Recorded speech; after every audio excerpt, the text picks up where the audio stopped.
Good morning, everybody. How are you today? Welcome to All Souls Unitarian Universalist Church, and welcome to all of you who also watching us on a live Facebook feed as well.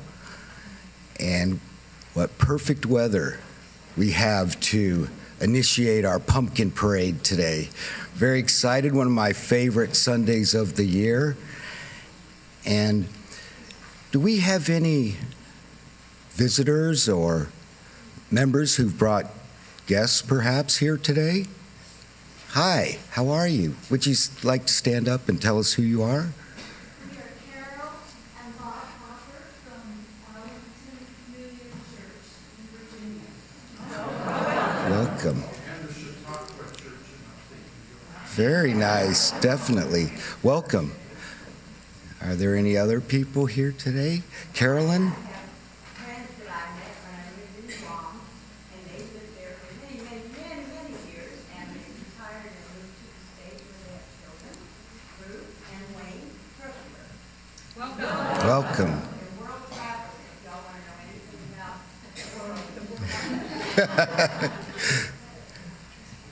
Hi, anybody else today? Yes, sir.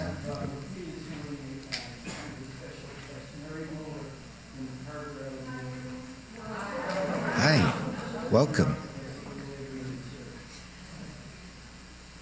I saw a hand back there. Oh.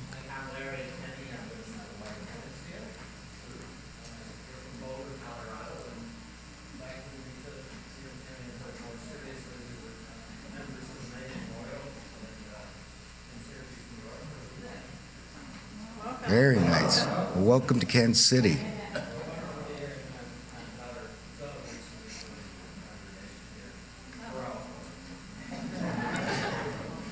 Welcome. Is there anybody else here today joining us for the first time? Well, welcome once again. After the service today, there will be very genuinely, lovingly carved pumpkins for sale out front. So please feel free to take it upon yourself to make a donation and take a pumpkin home today. Save yourself a lot of trouble. And I know that they were here for quite a while yesterday morning, taking care of them and just putting the finishing touches. Once again, thank you for coming today.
Gotta love those pumpkins.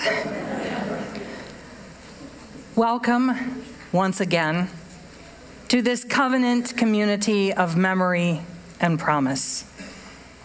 There is nothing you need to bring with you to be welcome here.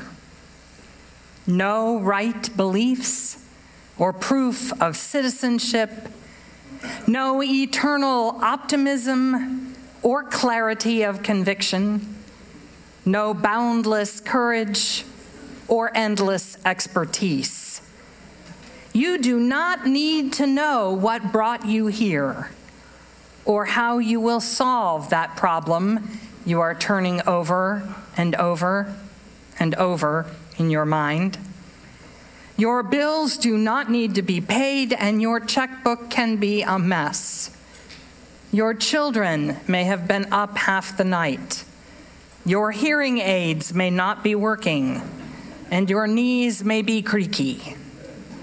You do not need to be already perfect, or even halfway, to belong in this circle where the grace of community meets us where we are, but does not leave us as it found us. Where love resides in each of us, yet is somehow more than all. Where life still pulses and rages and heals and transforms, creating us and this day anew once again. So says my colleague Gretchen Haley, and I believe her. So come, let us lift our hearts together and kindle once again the living flame of this chalice. May it shine upon our gathering in beauty. May it illuminate our individual hearts and minds. May its light serve as a beacon to all who seek to know the fullness of life.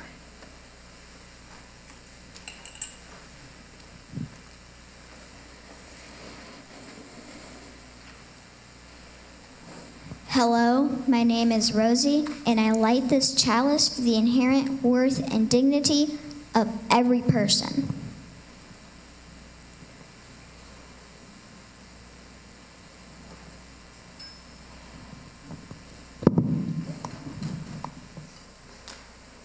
Thank you, Rose. I invite you now to rise in body or spirit as you are able, and to speak once again the words of our community's covenant. Together we affirm, goodwill is the spirit of this church, and service is its law. This is our great covenant, to dwell together in peace, to seek the truth in love, and to help one another. And let's remain risen for our opening hymn.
For the past several weeks, following the series of reports by women accusing Hollywood mogul Harvey Weinstein of sexual harassment and abuse, women from across the nation and indeed around the world have been coming forward with their personal experiences of being subjected to unwanted sexual attention by men. Some of the stories are traumatic and horrifying. Some are seemingly trivial, though they serve to frame a culture that silences victims and enables perpetrators. It should be affirmed that not all perpetrators are men, and not all those who experience harassment are women, though that is by far the most common dynamic. Once again, we begin to hope that our cultural understandings and practices are shifting.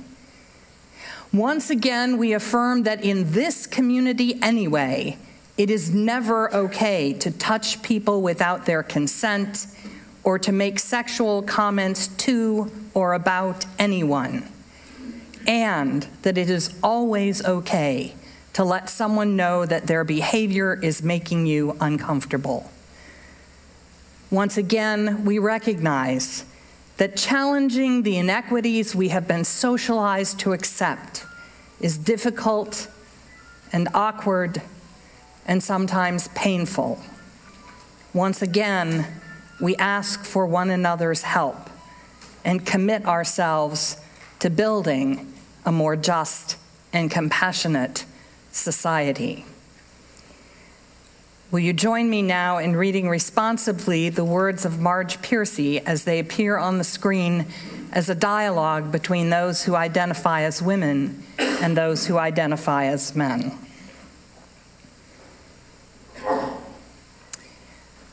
We must sit down and reason together. Perhaps we should sit in the dark. In the dark, we could utter our feelings. In the dark, we could propose and describe and suggest. In the dark, we could not see who speaks, and only the words would say what they say. No one would speak more than twice. No one would speak less than once. Thus saying what we feel and what we want, what we fear for ourselves and each other into the dark. Perhaps we could begin to listen. The women must learn to dare to speak. The men must learn to bother to listen. The women must learn to say, I think this is so. The men must learn to stop dancing solos on the ceiling. After each speaks, she or he will say a ritual phrase. It is not I who speaks, but the wind. Wind blows through me. Long after me is the wind. Now, I believe that the children have already departed, and so we will go ahead with our introduction to the offering.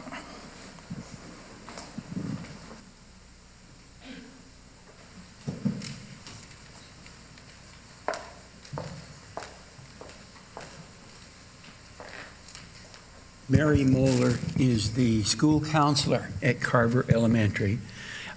She interfaces with all the volunteers, and each new year she matches each volunteer with a student, a classroom situation, or a group that she feels will best benefit everyone concerned.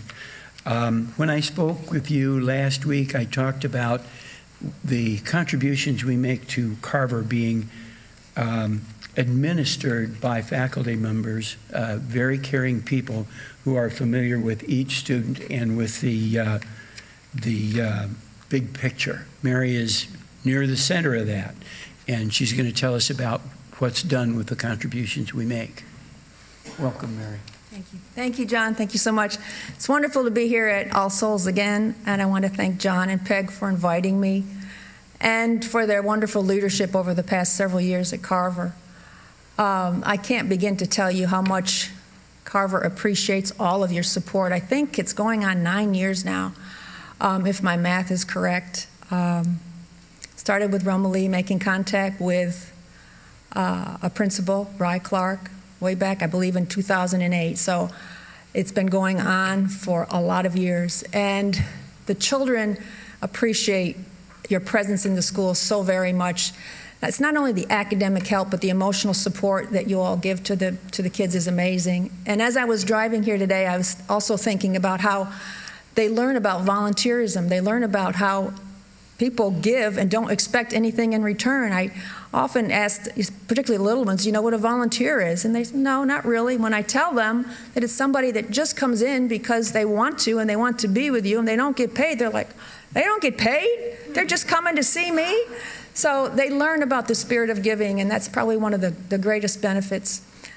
But among all the other things, and I have a little cheat sheet here, there's so many field trips that the children go on, and our principal, Mike Coulter, made a list for me of all the different field trips that your contributions help with. Many of our families can't afford entrance fees, and it helps offset transportation costs as well. But we've taken trips to the zoo, to Union Station, to the special exhibits, to Harvesters. The kids actually pack the food that Bill is so graciously on Friday has come in to help me with, distribute.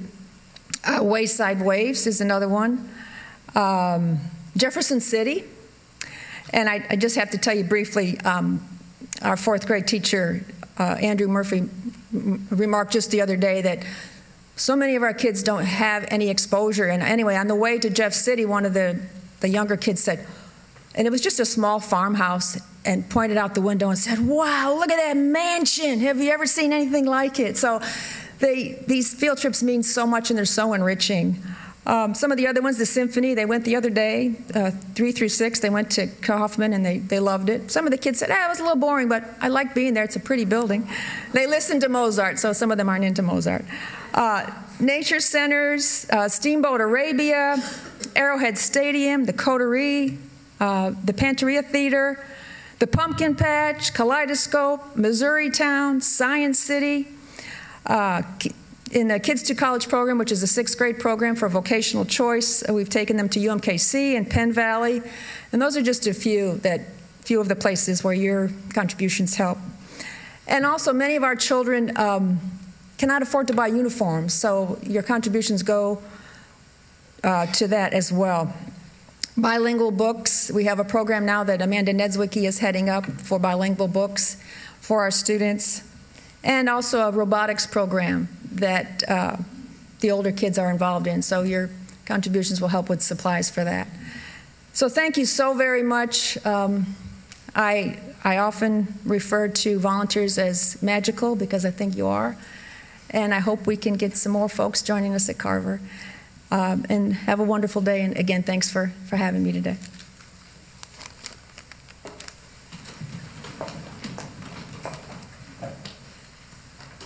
Spirit, our offering will now be given and received.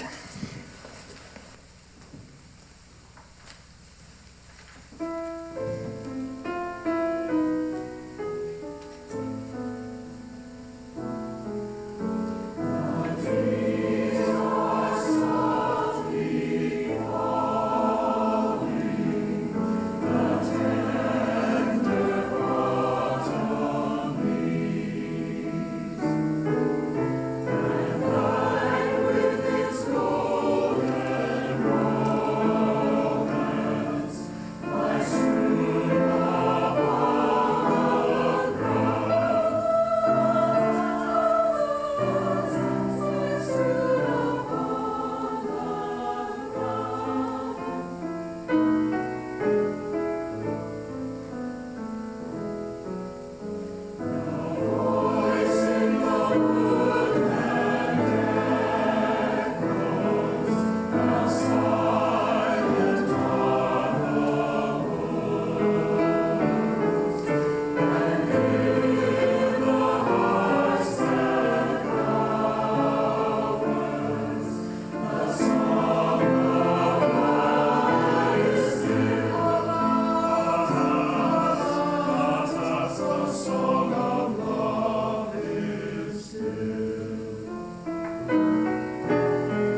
Thank you. That was very nice. Please join me in the words of dedication for the offering today. We dedicate our offerings and our actions to the mission at the heart of this congregation, to build a respectful, caring community, to inspire personal spiritual growth, and to create a just and compassionate society.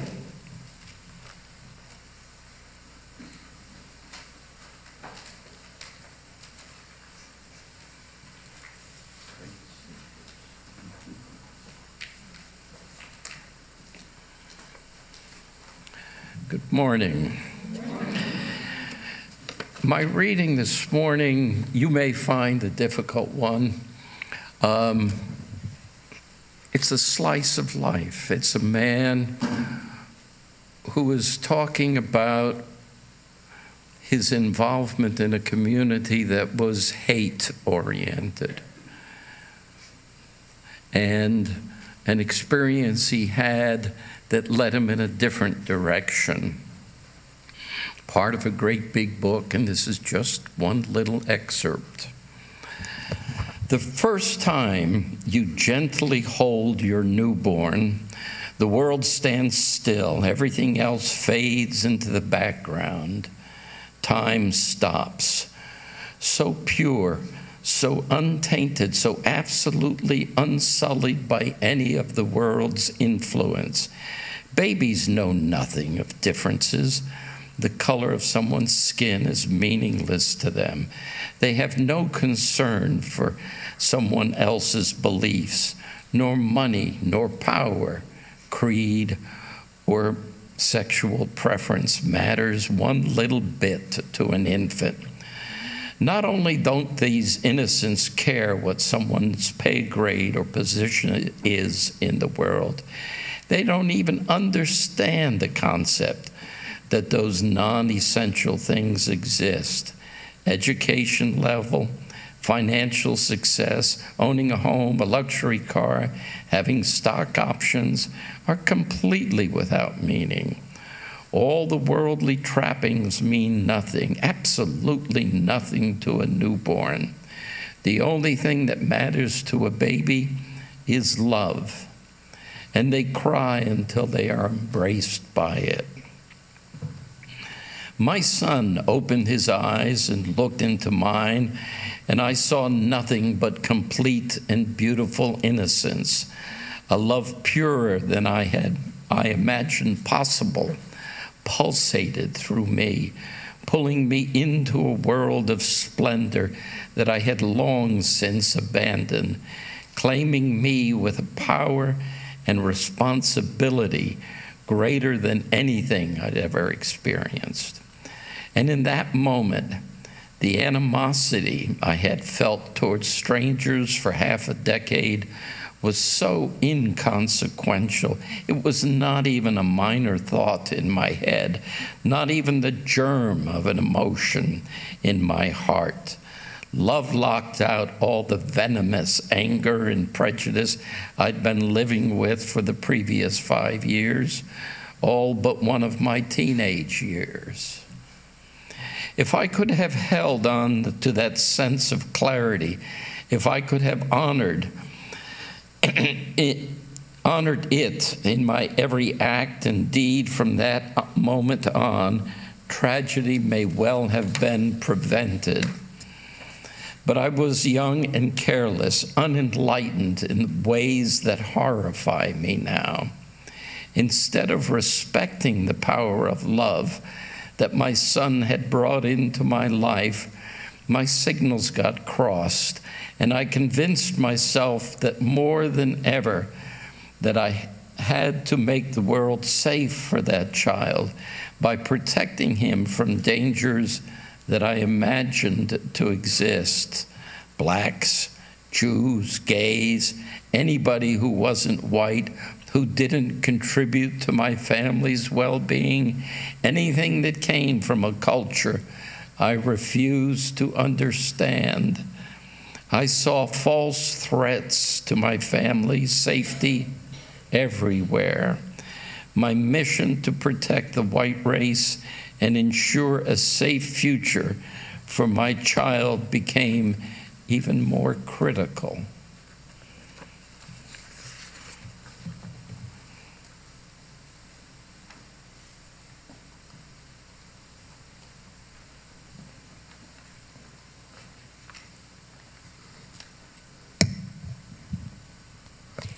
This is from the foreword to Four Bears, Myths of Forgiveness by Arno Michaels.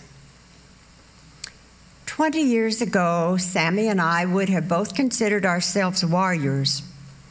We both had ourselves convinced that might made right, and hell if we weren't going to be the mightiest MFers there was. Neither of us would admit that we needed love from anyone. Love was shunned as weakness. Hate and violence were celebrated. Had our paths crossed, which easily could have happened, considering we were both running amok in the south side of Milwaukee in 1992, we would have done our best to kill each other and anyone who got in the way. A white power skinhead and a Latino gangbanger. Two confused and frightened children pretending to be the manliest of men. Two desperate and lost human beings pretending to be more human than anyone else. All along pretending that we couldn't be farther apart, when in fact we had everything in common. Everything from utter wrongness to saving grace. Our paths from there to here may seem as disparate as our respective childhoods, yet the milestones of empathy, forgiveness, compassion were as common as they were crucial. The particulars of how we grew to realize our humanity are certainly relevant and certainly make for great storytelling. But what is most important to tell is that all human beings share this beautiful ability to make such realizations. The path of the true warrior is fearlessness. What stops us from expressing love for life? Why not extend love to everyone and everything in our world? Basic human goodness is realized where we are brave enough to cultivate and share love, especially when it seems most impossible. Warriorship is the might to maintain the aim of love for all the more after inevitable failure. Anger, fear, and aggression are natural facts of life that enable growth. Let these companions come and go as they will, learning and smiling as they pass. We can all decide whether to return focus to love or to remain attached to hate. What greater gift could we ask for than this ability to respond with compassion?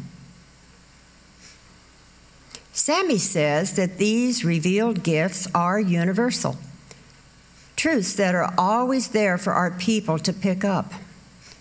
Our people are your people. While our life experiences may widely differ, we are all human beings, all people. We don't find the courage to be gentle. We realize an innate ability. Some of us take longer and more tragic routes than others. But no matter which direction we travel, the prospect of finding peace is always possible once we choose to pursue it. Sammy and I are living proofs of this, as you are, as we all are.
Once upon a time, it seemed to me that all we really needed to do was wait. Racism, that toxic combination of ignorance, prejudice, and cultural habit, was an artifact of history, afflicting primarily people who grew up before my time, before Martin Luther King and the Freedom Riders. It was a disease of old folks, my parents' generation, those whose hearts were so hardened they could not be changed, would die off in due course, and then the reasonable people would have the nation and the world to ourselves. Salvation by succession, you might call it. There's still some hope to be found in demographics, apparently. All the trends seem to suggest that within a couple of decades, America will be a place where people whose only racial identification is white will be in the numerical minority. Which doesn't mean that they won't still be running pretty much everything. And South Africa did demonstrate that a sufficiently determined minority can hold on to power for a long, weary while. But it is something of an advantage in a democracy to outnumber the other side. And it looks like the millennials are far more global in their education, recreation, and friendships than any previous generation. And many of them are perhaps more at ease connecting across ethnic difference. But before we take too much solace from the inevitability of succession, what is with the skinheads? The neo-Nazis with their Hitler tattoos and their simmering violence and their endless, fathomless hatred. There are certainly the middle-aged and older folks among them, harking back to the glory days of the Ku Klux Klan and overt segregation, but the energy and the threat seems to be coming from young people, teens and young adults who have grown up in a world of Colin Powell and Oprah and Barack Obama, who never saw a whites-only drinking fountain. And they are not necessarily the product of conventionally racist households. Often their horrified families are appalled and fearful of their child's transformation. It's also not uncommon that the parents don't care that much. Like homeless teens, many of these young people have long histories of traumatic abuse and parental indifference. It would be logical to suppose that the celebration of white identity and fear of black empowerment was a product of the alt-right backlash against progressive political policies, but I suspect that this is not actually the case. I see more a marriage of convenience between the elite power protecting of the think tanks and the pundits and the adrenaline-fueled rallies of the gun-toting young zealots. They feed on each other, but in reality, their motivations and their goals are rather different. Now, we traditional liberals and progressives tend to think in terms of policy agendas and political interests. We generally try to marshal our cost-benefit analysis and our reasoned arguments to show that most people would be better off if our candidates were elected and our proposals implemented. We assume that the majority of voters are rational actors who can be persuaded by appeal to the facts and to common sense. But the more that I watch and listen and read about the right-wing culture of racial hatred, the more I realize that we are missing the point politically. And I wonder whether our religious community might not have a much more powerful message than any would-be legislator, if we can just figure out how to communicate it effectively. Arguments based on reason and intelligence may not help us that much. But that shouldn't stop us from trying to have a reasoned and intelligent strategy to address the threat of what Christian Picciolini calls romantic violence. Let's start with the observation that there is a reason why culture and cult both have the same linguistic roots. We might be better served by thinking of the neo-Nazi skinhead movement as more like a religious cult than a political advocacy group. What motivates people to assent to and be loyal to such ideology is an emotional and spiritual appeal far deeper than intellectual interest, which rational considerations will rarely touch. And in fact, according to those who have done it, leaving that culture behind is akin to leaving intense Christian fundamentalism or the Amish or the Unification Church or old-time Mormonism.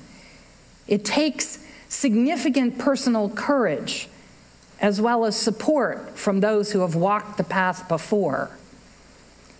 And this is the purpose of the nonprofit group called Life After Hate, founded by Picciolini and several others who eventually rejected the white power movement that was once at the center of their lives.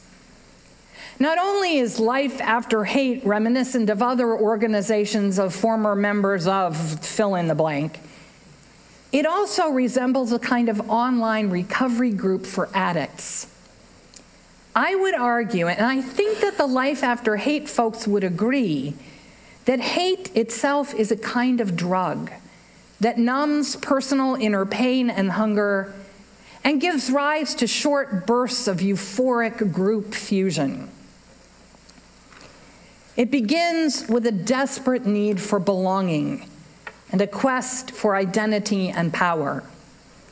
Adolescents of whatever age who have not yet found a place for themselves in the world, who yearn for adventure and glory, are vulnerable to the recruitment techniques that are as old as our tribal instincts. To be part of an in-group with special knowledge of the real reasons for their day-to-day struggles and the simple, coherent truth behind a confusing and overwhelming world is deeply comforting. To be one of a small cohort whose mission is to defend the sacred and protect the innocent offers an irresistible identity and ego trip.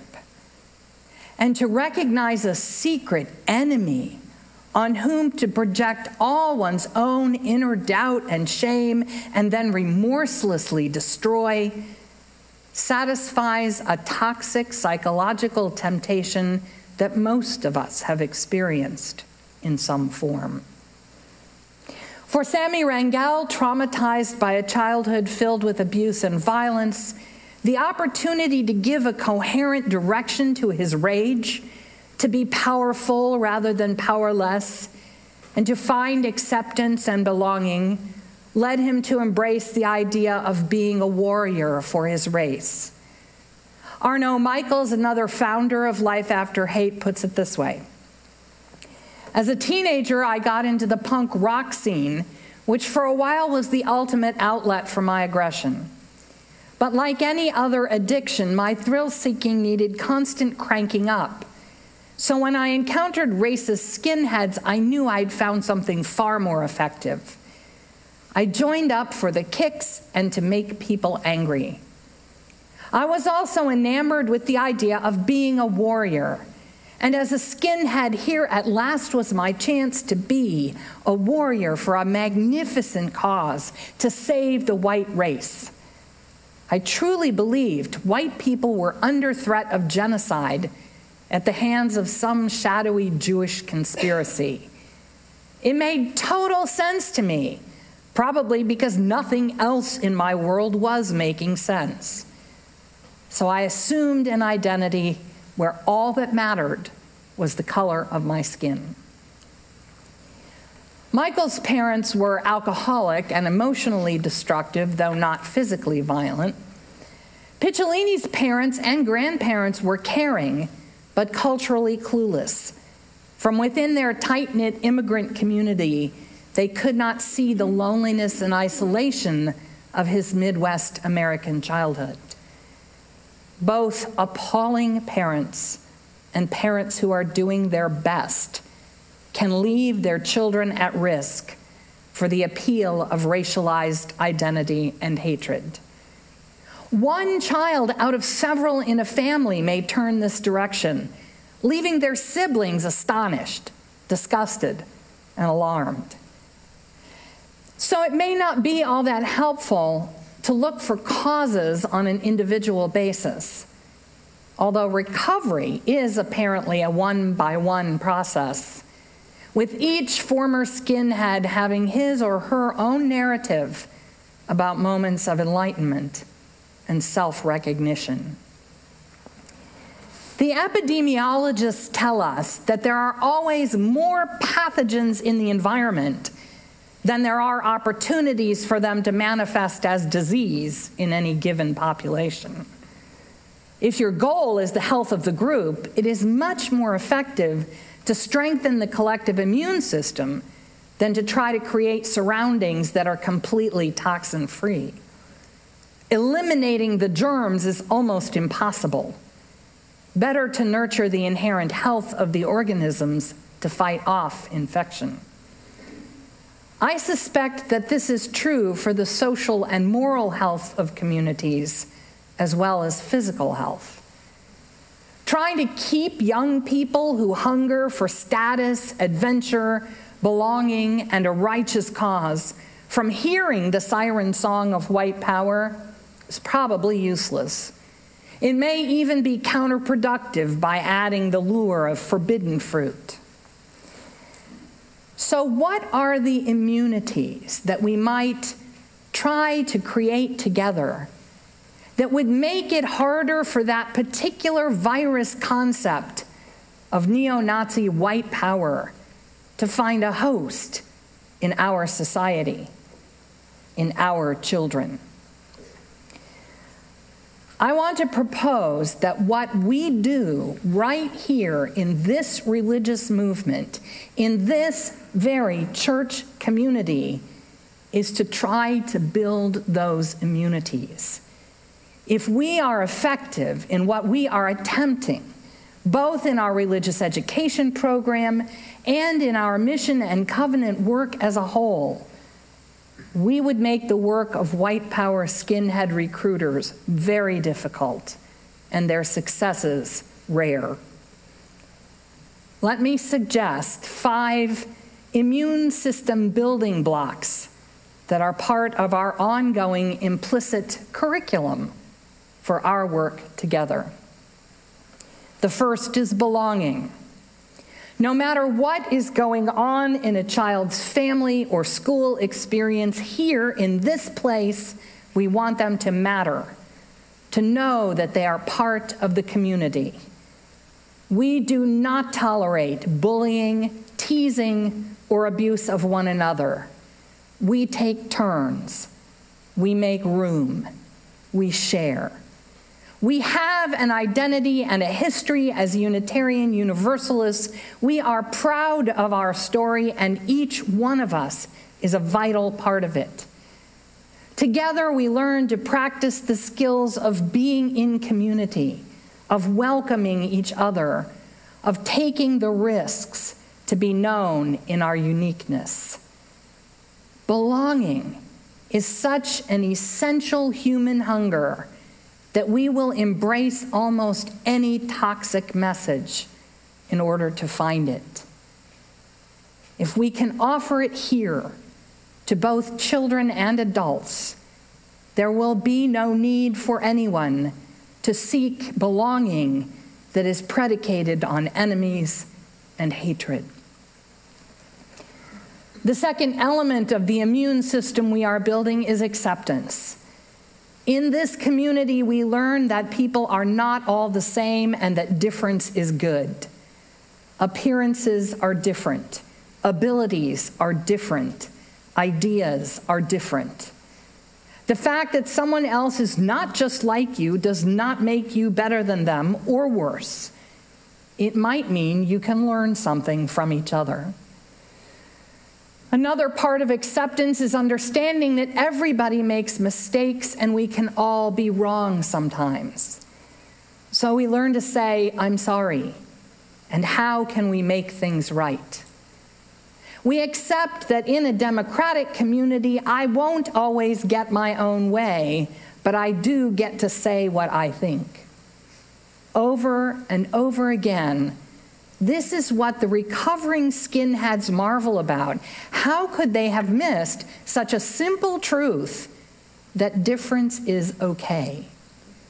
We try to make sure that everyone our community touches will receive that notion clearly. The third element is purpose. When people think that their lives are pointless and they are powerless to change anything, the idea of making a difference even through pain and destruction is irresistible. We all long to do something important, especially young people who are just figuring out what is possible. As UUs, we want our children and all of us to understand how much good any of us might do in the world, how we could transform life for others through our creativity, our careful work, or our caring presence. In this community, we remind ourselves of what is happening all around us and how we can be of service. We also celebrate the stories of people who have contributed to justice or helped to reduce suffering, who have made the world a better place, just like those who started the Life After Hate website. Even through doubt and confusion, we affirm that each of us can find a meaningful purpose. A fourth dimension of immunity that we need to consider is adventure. How do we offer our young people, and all of us, opportunities for meaningful risk on behalf of our faith? Committed activism can be thrilling without degenerating into violence. And there are plenty of places to put your life on the line for principles that might do good rather than harm. We all need ways to test ourselves, to find out what we are made of, to discover courage, fortitude, or energy that we didn't know we had. Part of what makes it hard to leave the skinhead culture behind, even when you no longer believe its underlying message, is that the adrenaline rush of incitement to hatred and violence is addictive. We can't exactly replicate that in our religious community, but we could think about the challenges of witness, solidarity, and service against which we might risk measuring ourselves and our convictions. Finally, perhaps the greatest inoculation against any form of addiction or manipulation is self-awareness. The folks who share their stories on Life After Hate consistently report that it was when they began looking at and thinking about the person they had become that they began to question what they were doing and what it was doing to them. As they reflected on what had lured them into the white power movement, they became aware of their feelings of loneliness, rejection, alienation, and meaninglessness, and how the skinhead culture served to assuage these hungers, but did not actually satisfy them in a wholesome way. Usually with the help of friends and mentors, they made the difficult journey of discovering that what they really craved was community based on love, respect, and mutuality, rather than shared enemies. Once they were able to see and accept their own vulnerability, they felt less need to hurt others. The ability to see ourselves as we appear to the world with both objectivity and compassion is a skill we can continue to grow for as long as we live, no matter what theology we may adopt. It is the foundation of wisdom and spiritual maturity. I can't help thinking that if more children and young adults and more people in general could experience these practices of immunity, belonging, acceptance, purpose, adventure, and self-awareness, just as we do right here, that neo-Nazi skinhead culture would have less appeal and less power, which is one of many reasons why it matters that this congregation and others like it continue to offer a vibrant presence in our cities and throughout this nation. More than 2 centuries ago, the former ship captain John Newton reflected on the process that had led him to exchange his profane, abusive, and dangerous career in slave trading to become the priest of a small and largely illiterate Anglican parish. He had survived desperate storms and potential shipwreck, he concluded, and come to denounce slavery and work for its abolition in Britain, not because he deserved a different kind of life, but because God had opened his eyes to the truth about himself. The folks at Life After Hate say much the same thing. As Arno Michaels puts it, desperate and lost human beings pretending to be more human than everyone else, all along pretending that we couldn't be farther apart when in fact we have everything in common, everything from utter wrongness to saving grace. And when you turn away from hate toward that realization, they all say, it is something amazing. Will you rise and sing with me?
So we extinguish this flame, but not the light of truth, the warmth of community, or the fires of commitment.